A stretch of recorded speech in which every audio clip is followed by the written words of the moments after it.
welcome back to this special election edition of Capitol Hill. I, of course, am still your host, Alan Freedom, and with me tonight to talk about all of the polls, all of the races, and all of the scenarios, our very own Richard. Thanks for being on the show, Richard. Thanks, Alan. It's good to be here. All right, so where do we start here? Let's start with the Senate. Okay. So in the recent Senate polls that were given out by the Muscle Reports, there are, very nicely, actually, out of the 36 elections, there are 10 that are either in the margin of error or are 1 percentage point outside of the margin of error. So I think that's what we'll do a quick little survey of tonight. So let's start then with the most marginal seat in the Senate, the Tennessee Senate seat, currently held by Bob Corker, who's retiring from his position, as well as losing the prestigious chairmanship of the Foreign Affairs Committee. This match sees Tennessee's first congressional district Congressman Harry Weiss, so that's for northern Tennessee, including northeastern Tennessee, so Johnson City, Kingsport, Bristol area. Harry Weiss, who's going up against the semi-popular former governor, Phil Bredesen. Bredesen was term limited in 2010 and has since been doing various other things with his life.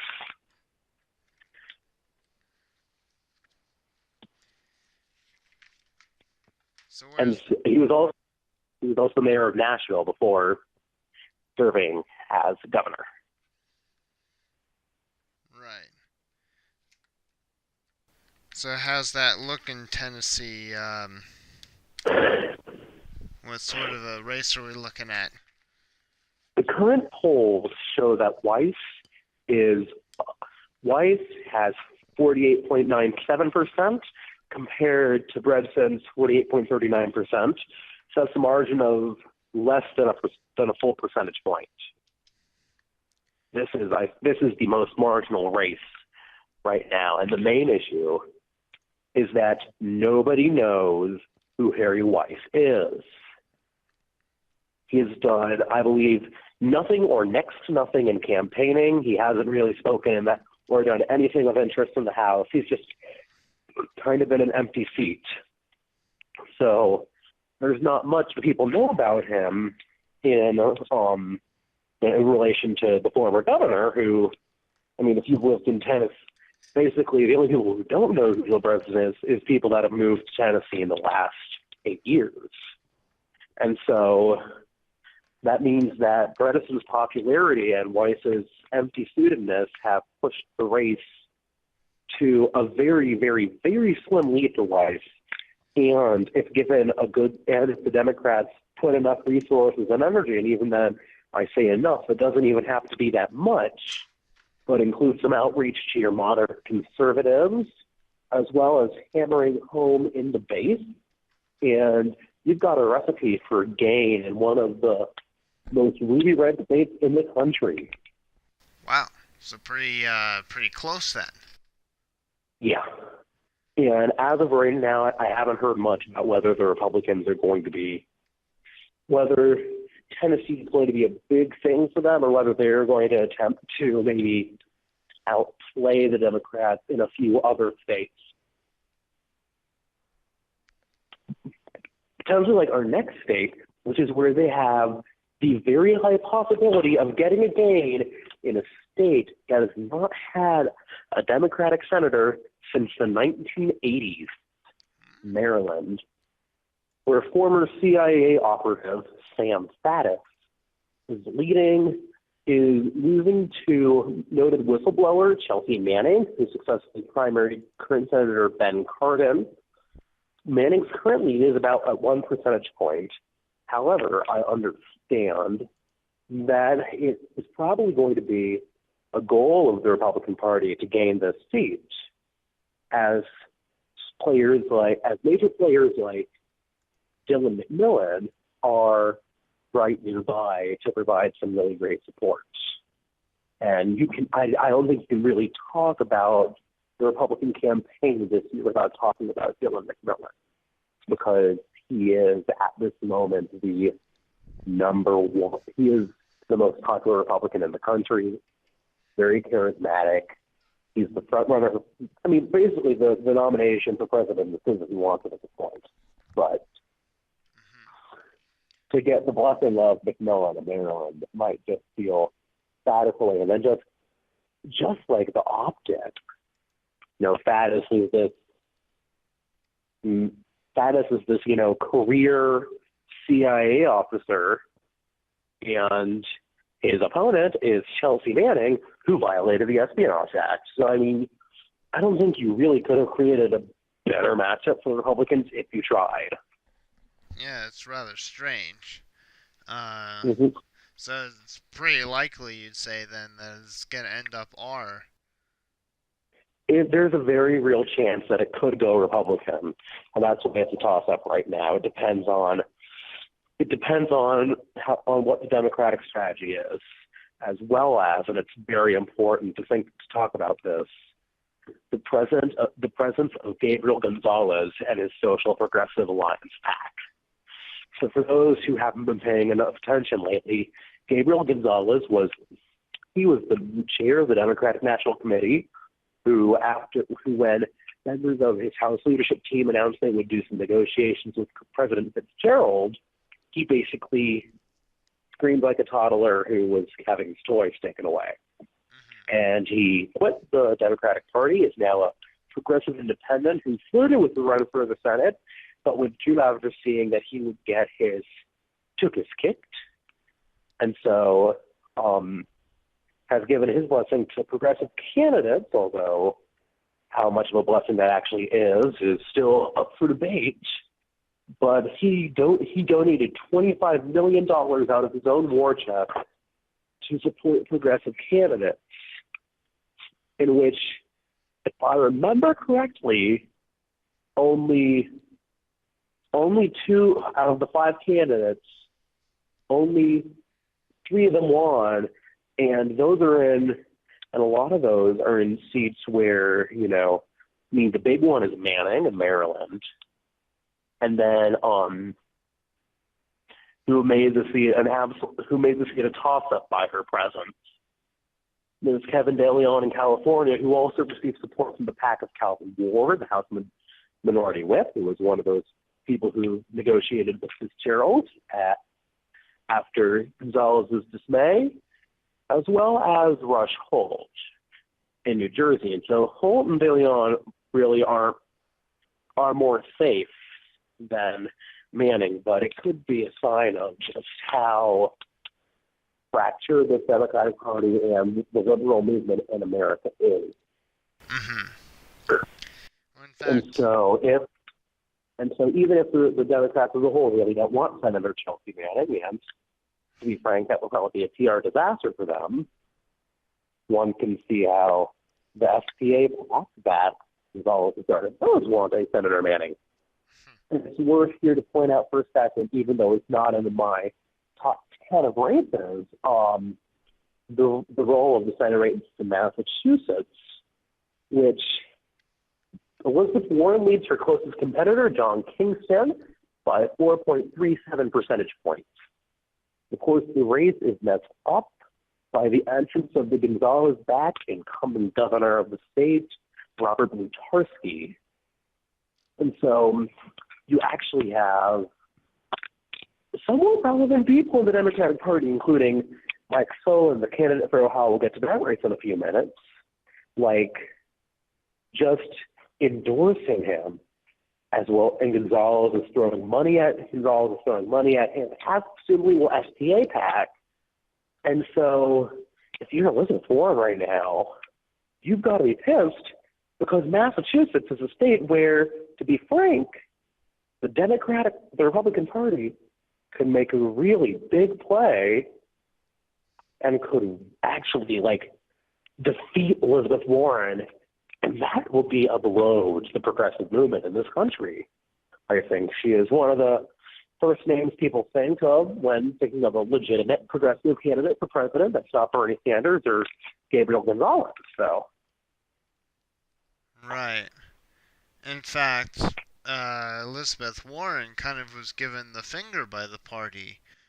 basically, I mean, like, nobody's really spoken out in support of her. Any sort of, pretty much every prominent Democrat has been silent on the issue. The only one who hasn't is Mike Sullivan, and he came out to endorse Republicans. So you thought it. So, I mean, honestly, like, no communication.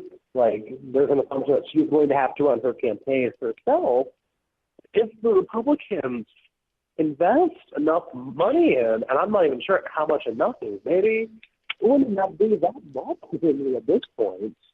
Like, if you expect and hope for that Blutarski gets boost from himself and from Gonzalez and SPA PAC, and you do your own personal camp, and if you do a small amount of campaigning, I mean, that might give the Republicans the win because Warren is basically, because Warren's base is being eaten up by Blutarski. So, yeah, there's that. Bit of a long sidebar there, but it's an important one. And then the third race is Virginia,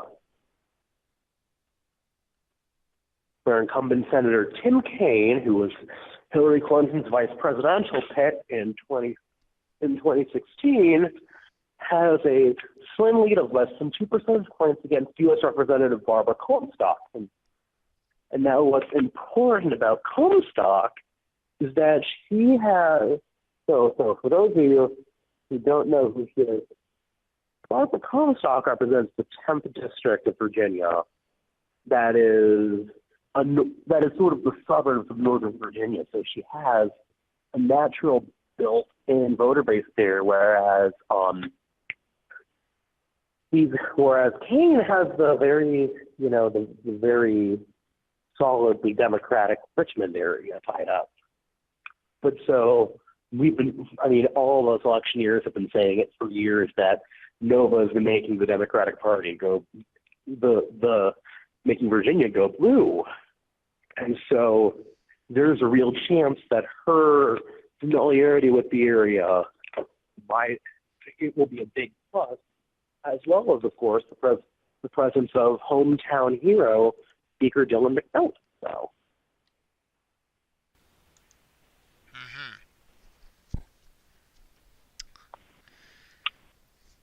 So Virginia, it really could go either way. Virginia could go either way, but I bet that it would go Republican. It's only because Dylan McMillan is going to pump a bunch of time and energy into winning his home state. True. Even though he's already been doing a lot of work traveling around Ohio for Jim Jordan and a couple other places. We'll get to Ohio. Actually, let's go to Ohio now, even though it's the 10th of the seat, because this is so interesting of a campaign. And it really speaks to the overall national mood of the country that it is actually on this list. So Ohio was one of the last. Ohio, as you know, leading Republican state. Sherrod Brown, the current senator, is retiring, and you've got Mike Stolen from Akron and Jim Jordan from the Toledo area, who are both running to replace him, both current U.S. representatives. And Jordan has somewhat disappeared. He's made no sort of campaign efforts at all. Any sort of things done have been Dylan McMillan campaigning for him and Sullivan Rafferty campaigning for him, whereas Solon is active and ready in Ohio. So I think that's going to be the big thing, is that, will Jim Jordan actually show up to do things? Right. Because at this moment, it doesn't look like he's going to. And if you are a member of the Democratic Party, that should be good for you. And if you're a Republican, that should scare you, because, right now it is, at this moment, really only because of the national mood of, overall general apathy towards the president. They really don't love him or hate him, as well as Ohio's overall slight Republican lead that doesn't have Jordan losing by something more like 5 or 6 percentage points instead of, like the 3-4 that he currently is right now. And so honestly, I just kind of feel sorry for the Republicans there, because that is a primo pickup opportunity, but not now, unfortunately. It could be if he did a little more to campaign. I think Jordan would be Yeah. a much bigger hit right That'll now. require him to do things, though, and he hasn't done much of anything recently. So, yeah. Do you have anything you would like to hear about, or do you just continue down the list? Oh, just keep going. You're doing great. Okay. Thank you. West Virginia. So West Virginia is a very interesting case right now. You've got Joe Manchin has retired from the Senate and is now President Fitzgerald's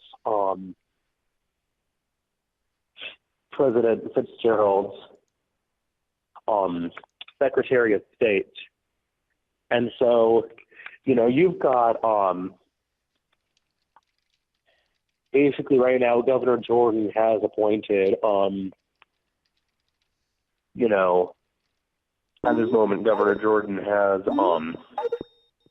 Oh, excuse me, sorry. yeah, no, you're fine. All right. Sorry about that. I'm walking Fitzgerald. Yeah, no, you're fine. He's Sorry, can't remember who Jim Justice appointed at this moment, but it's some name. It was a Republican that isn't running for the seat and is an old friend, I think. So basically, so you've got that, and so running instead is Jack Doyle, the new DNC chair, and a relatively moderate Democrat for the Democrats, and then for the Republicans, the small businessman and veteran and former mayor of Charleston, Russell King. And at this moment, I mean, it should be a GOP breakaway. Right now, King leads at about 2%, and I really think that is mostly due to like how strong of a candidate he is. How strong of a candidate he is. Also, I'm sorry, my mistake. I forgot for a second, but I'm Bill Cole, Jim Justice's opponent and former president of the Senate, is the appointed incumbent who was defeated by King in the Senate primary by mistake. No problem. Nobody's perfect. So, let's see. Lost my place here for a second. West Virginia. That's... Trying to find it. Sorry, I have a spreadsheet here. Okay. So it's probably going to stay red then. It's a pretty red state. And it is a pretty red state, yeah. And Doyle hasn't really done a lot to appeal to many people in a, even if more nationalist red state as opposed to conservative red. But he's made some pretty actually comments that a lot of people in unions find appalling. And of course, West Virginia is a big union state, so that certainly had to hurt him. I'm sure, especially the endorsement by Gonzalez. I mean, if you were trying to look moderate and more slightly right-leaning, that was not the person you wanted to have endorse you. Let me actually give you my hot take on that. I don't actually think that Gonzalez asked, he just did it. Personally, I believe that he's probably got such a big ego that he thinks that any sort of endorsement from him would be great. But whoops, it isn't. Surprise, surprise. Yeah. Literally any sort of competent political consultant who's not so far into your brand that they can see it when they poop would tell you that, but this is where we are. Yeah. So the fifth seat down the list is the most surprising seat, I think, of this entire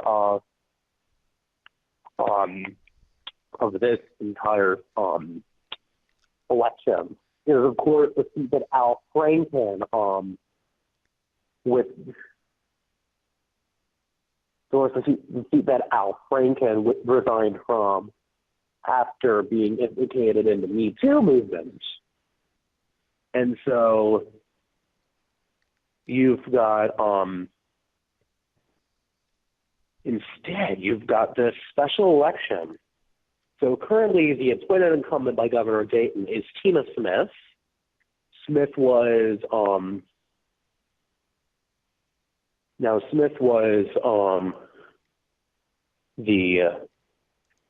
Smith began her career working for Planned Parenthood. She was chief of staff to Minneapolis Mayor R.T. Ryback, and then was the chief of staff to Governor Mark Dayton. And then when Yvonne Pretner-Solon, who was his lieutenant governor, chose to resign, he selected Smith as his running mate, and she was the lieutenant governor and then appointed as senator from Minnesota by him.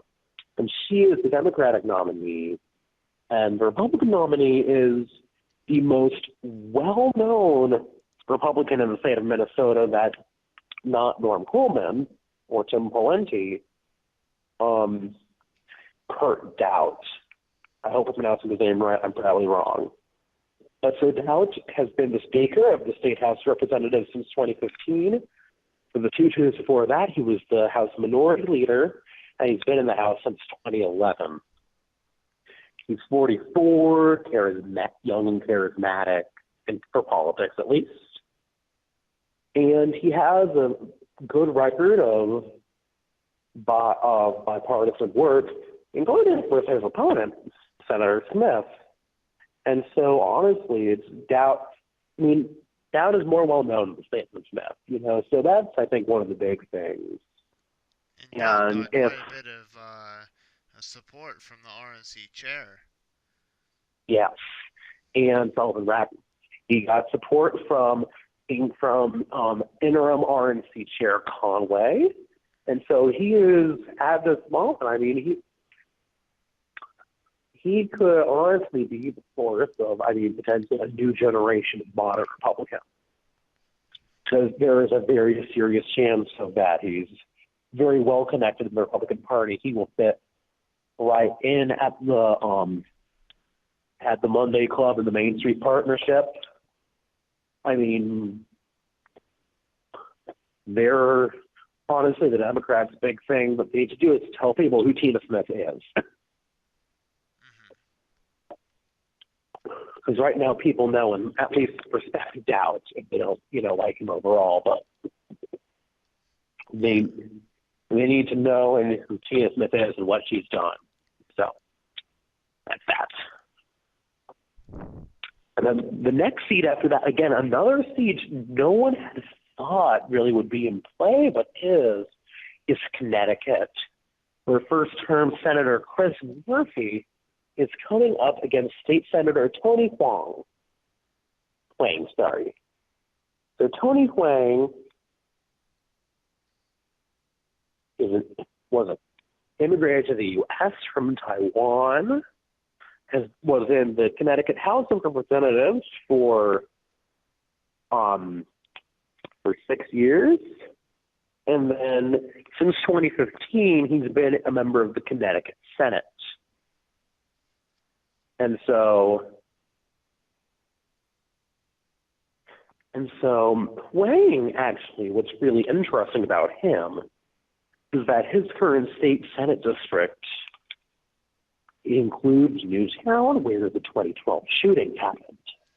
And he's been one of the most outspoken Republicans, again, not much, but outspoken for a Republican, about gun control, and has voted to support Governor Dan Malloy's various gun control measures over the last almost 6 years since Newtown. That's a very big thing. And he's it's this American dream. He lived in the project, he did ESL, He, he became a realtor. He's a public advocate. He's been a he's what people say the American dream is. And so there's a lot for Connecticut to like in Tony Lang. And there's maybe a bit of a question about what has Chris Murphy actually done over the last 6 years. Murphy, of course, is not super well known for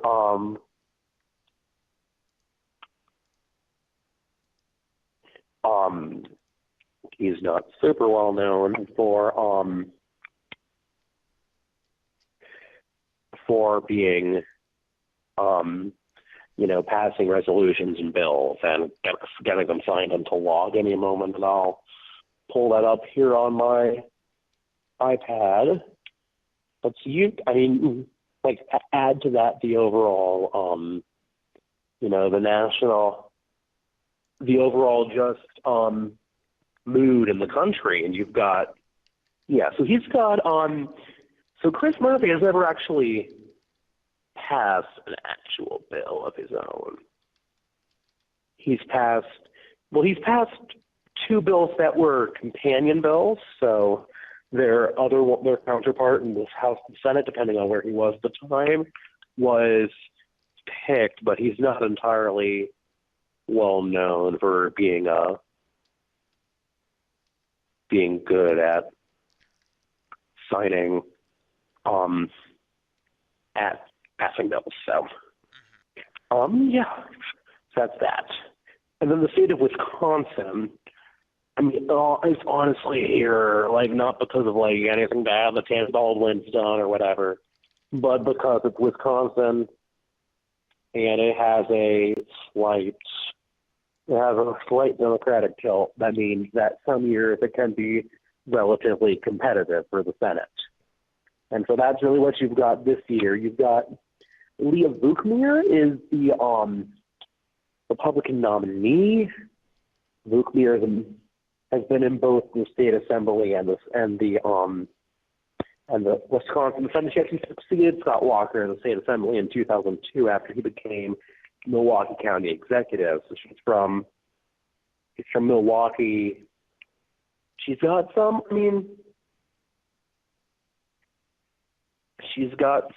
not so great things that she's done on her record, but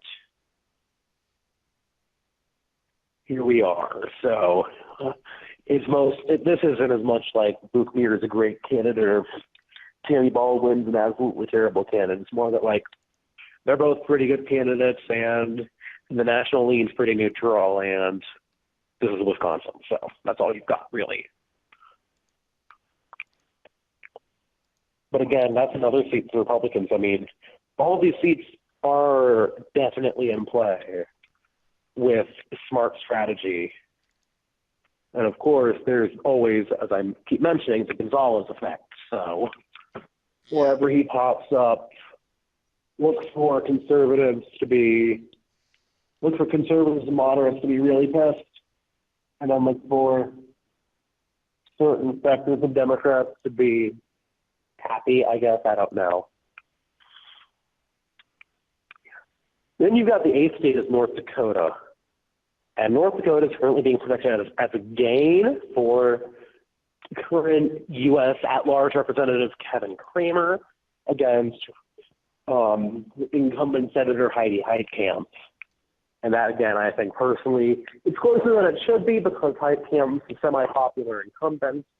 Again, Cramer is well-liked, plus national mood, plus overall demographics in North Dakota. Neither side should fully store it away and say it's safe at this moment. But it's certainly one to keep an eye on for, it's very clear that, maybe a party might ignore it and another party might then attempt to take advantage of that. And that, again, strategy is really going to be a strategic election. And then the last one is Montana, where I'm sorry, I must have been, okay, no, that's his actual name. Russell Fagg.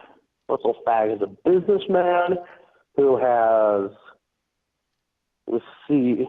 A former district judge of Yellowstone County who has received endorsements from 3 former governors, Judy Mark Racio,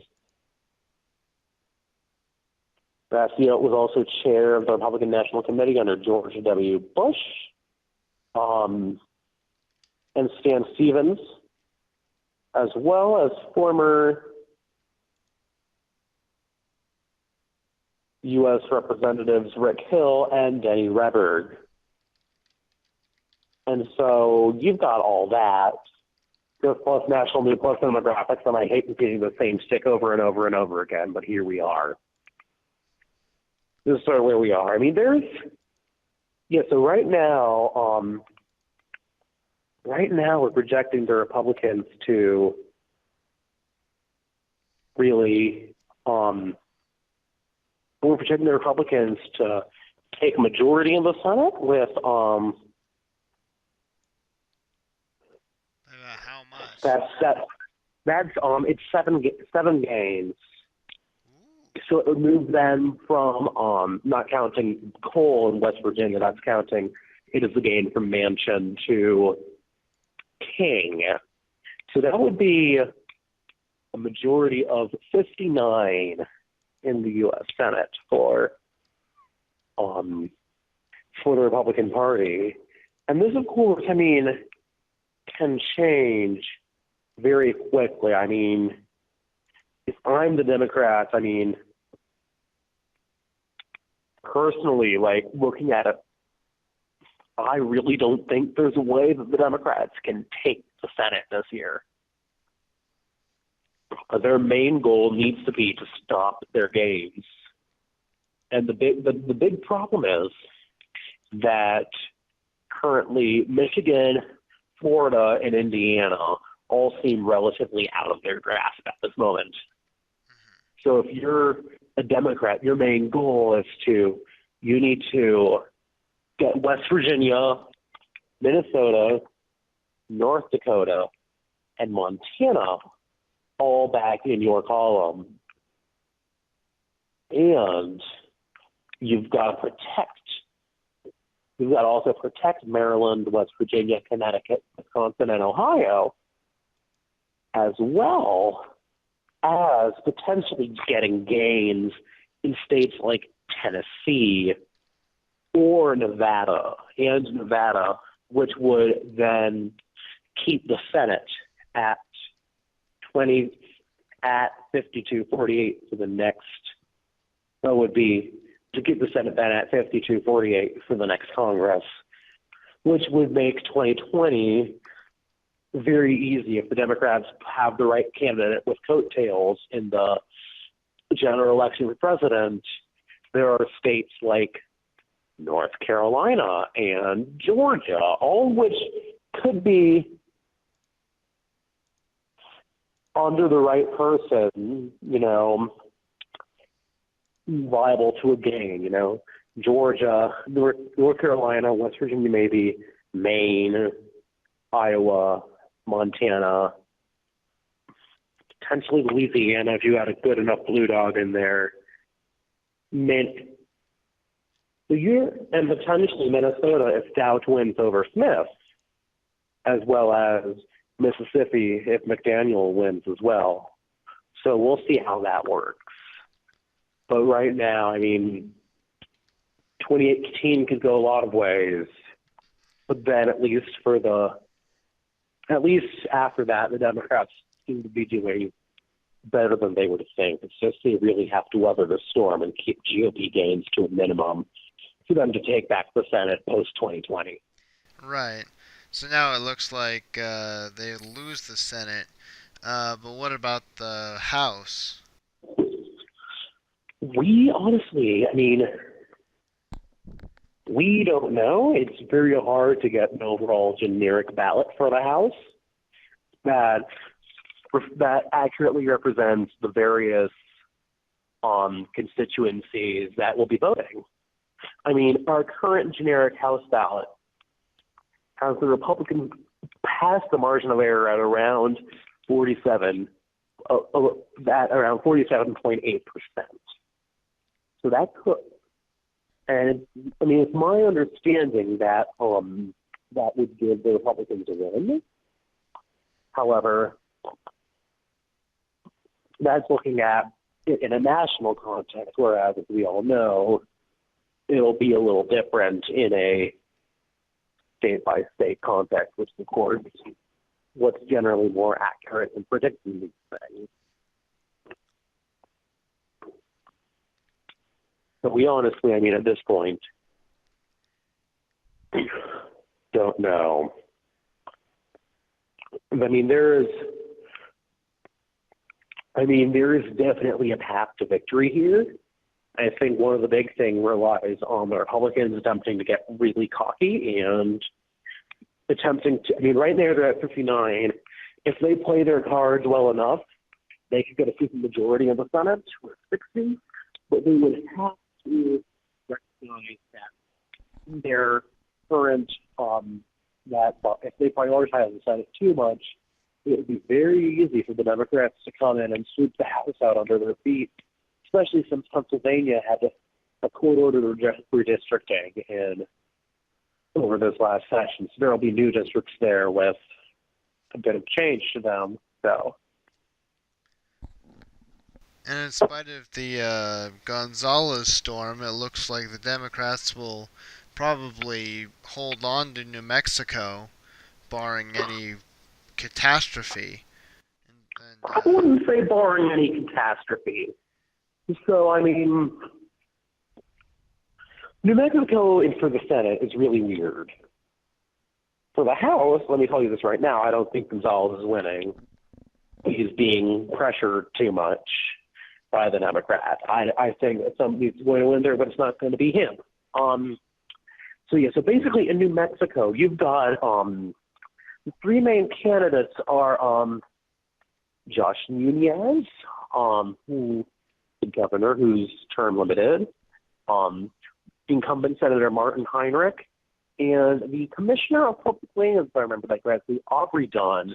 Dunn is a libertarian who's been endorsed by the still popular in the state, Gary Johnson, which helps him, as well as currently Dunn is the guy who members of the Democratic Party that are turned off by them after Gonzales will turn to.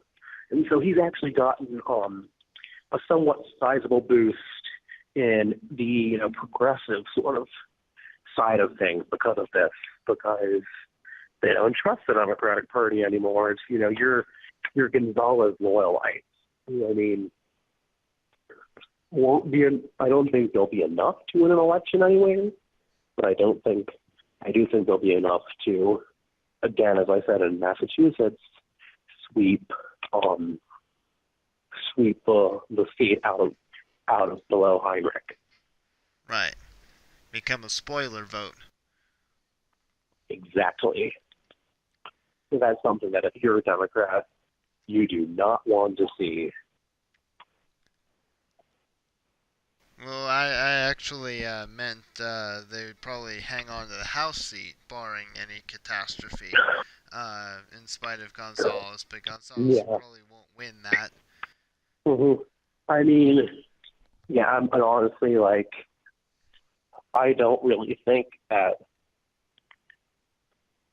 if you're a Republican, I think it's a somewhat dumb idea to attempt to get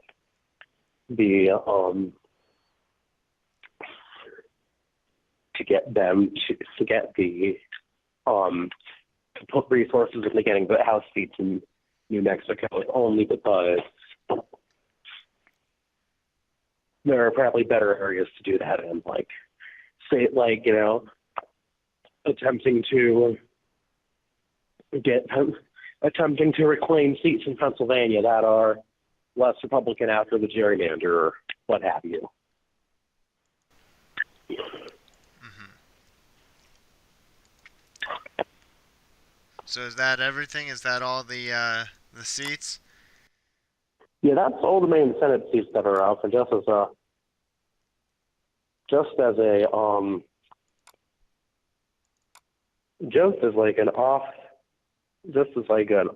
sidebar for a second for governor. It looks like it's really going to remain about the same. I mean, we really won't know. Polling hasn't been super great, but right now we're only projecting around 3-ish wins for the Democratic Party, 3-ish gains, New Mexico, Illinois, Maine, as well as states that we really don't know what's going on, like Alaska, three-party race there, Nevada, Colorado, Minnesota, Michigan, Florida, and Connecticut. At this point, we really don't know, and most people in Washington won't care either, so we'll just see how that works. All right. Well, as always, thank you for enlightening us on all the polling and all of the election news. Yeah, always a pleasure. TedderVision is a free online simulation game. It's really fun. You get to play as a congressman and run for Senate or run for presidency. It's pretty fun, and it's pretty easy going. You can find it all on TedderVision.com. TedderVision.com. If you have, I know some of you just like listening to our little fake broadcast here, but you might consider coming and trying it out. It's pretty fun. I think you might like it. So try it. Come join us on TedderVision.com. Come play Capitol Hill. Alright, now with me now, if he's still on the line, is Mark Callahan. He is our foreign correspondent, and there's quite a bit that's been happening out in the Far East. So what's going on there with Japan? Wow, we've got some pretty big news out here. What you have ultimately is Japan has, much like the sort of nationalist, populist wave that brought President Fitzgerald to power and swept in some of his acolytes. You have a very similar thing happening in Japan with Prime Minister Abe. And what you have is an emboldened prime minister who is fairly sick and tired of Japan being seen as sort of the small kid on the block next to, say, China. And you have them wanting to expand their reach, expand their power, and I guess bulk up a little bit. And the way they've chosen to do that is to build a very large, and this is a very large, expensive project, but a very large naval base off some islands near the main part of Japan. Now, these islands, the Senkaku Islands, it's a bit controversial. Japan controls them, but China claims ownership of them, and Japan's desire to put this base there has really put them at odds, as you might imagine, with China. And what makes this all very interesting is the American reaction and Fitzgerald administration's reaction to this, because it's been pretty quiet, much more quiet than you might expect here. And that's where we sit. Now, Shinzo Abe did go to Moscow to have a pretty impactful summit with Vladimir Putin, and they made some news. They made some news from that. So it'll be very interesting to see where this goes, what the reaction is going to be, and what on earth President Fitzgerald is going to do. A man who I think, if left to his own devices, would like to pull America out of all of these entanglements, but he may be forced into picking sides here. Right, and a couple of things kind of interesting here. A brief history lesson, because this sort of nationalism in Japan hasn't really happened since Hirohito and Hideki Tojo during the war. Since then, they've really tried to suppress any sort of nationalist movement for fear of being exactly like that again.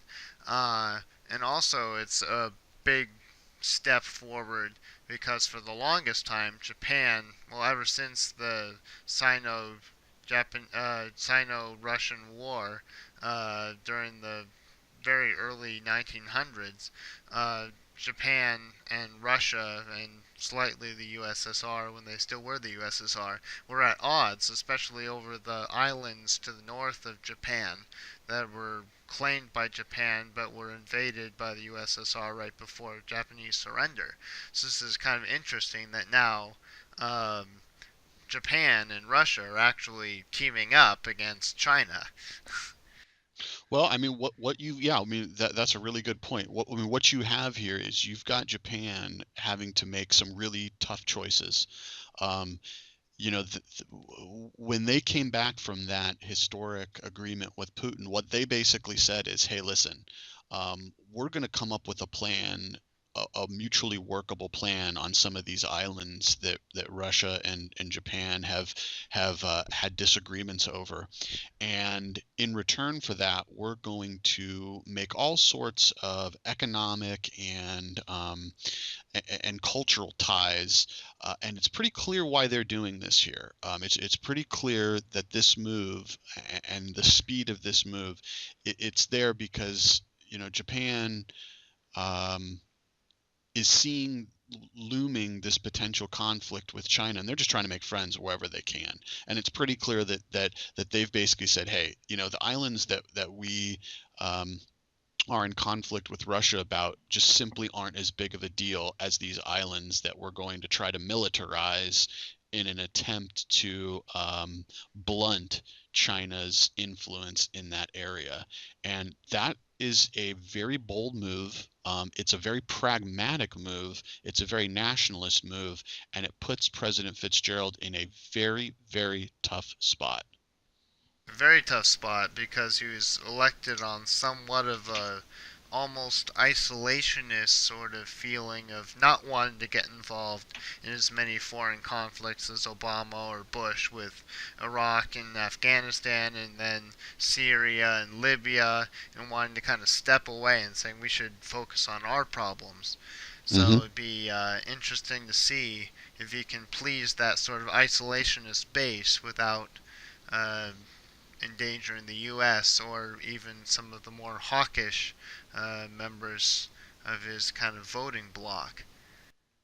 Well, I agree. I mean, what President Fitzgerald has to come to terms with is, look, it's one thing to say philosophically, theoretically, we're going to pull back from the world and we're going to focus on us. That sounds good in a stump speech. That sounds good when you map it out on paper. It sounds good when you're talking to some advisors. But here's the deal. Um, that influence that you sort of pull away from, it doesn't mean that the world is static. This is a dynamic world we live in, and vacuums do get filled. And if you leave a power vacuum or an influence vacuum, it's going to be filled by someone. And it's pretty clear here who the mover and shaker is. And it's pretty clear here that Russia's trying to fill that vacuum. At least that's what that's what it appears like on the outside. We don't know all of the inner workings, but that's certainly what it appears like on the outside. And, it sounds a lot worse. It's one thing to say, well, we're going to pull back from the world a little bit. It sounds a lot worse when you say Russia's on the march. When they've kind of been on the march, even in Europe a little bit with Hmm. Georgia and then with Ukraine. So now Hmm. this is kind of just a continuation, and they're somewhat using Japan also wanting to go on the march to expand even further.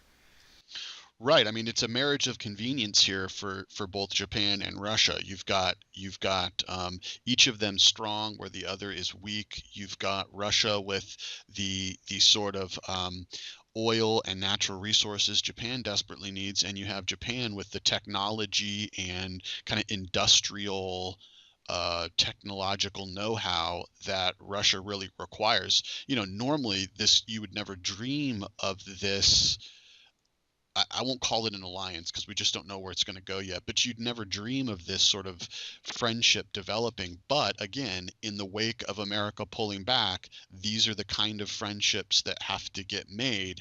And the main reason it puts Fitzgerald in a tough spot is the person who's the most upset about all this obviously is China. We've been trying to move along this narrative of building relationships with China, and so America supporting Japan would hurt that, particularly as Japan militarizes islands. And of course, pulling away from Japan would have certainly helped relations with China. But then, I mean, my goodness, one of our greatest allies, particularly in the Far East, but I would argue certainly in all of the world, cozying up to Putin. It's just it's interesting, and it puts us in a lot of binds. And politically, I think what makes it so interesting is that it's one thing to say that you're a little more of an isolationist, kind of that maybe Rand Paul wing of the party, but that is not who makes up most of this Republican Party right now. You talked at length about some of these races, and I don't know how much of this was effective on the campaign trail or how much of this is going to be an issue when everyone comes back to Congress. But I wonder how much of the Republican Party is going to be okay with leaving Japan at the altar, potentially. We don't know what Fitzgerald's going to do yet, but he's made no mention of support for Japan. And I just wonder what his own party's going to do. He may find more allies on the Democratic side. I just don't know. We'll have to wait and see. As always, Mark Callahan, enlightening us on the world abroad. Thank you very much. You're welcome. Thank you. And that is our broadcast for tonight. If you have not joined TedderVision yet, you should consider it. It's lots of fun. At least try it out. Look on TedderVision.com for us.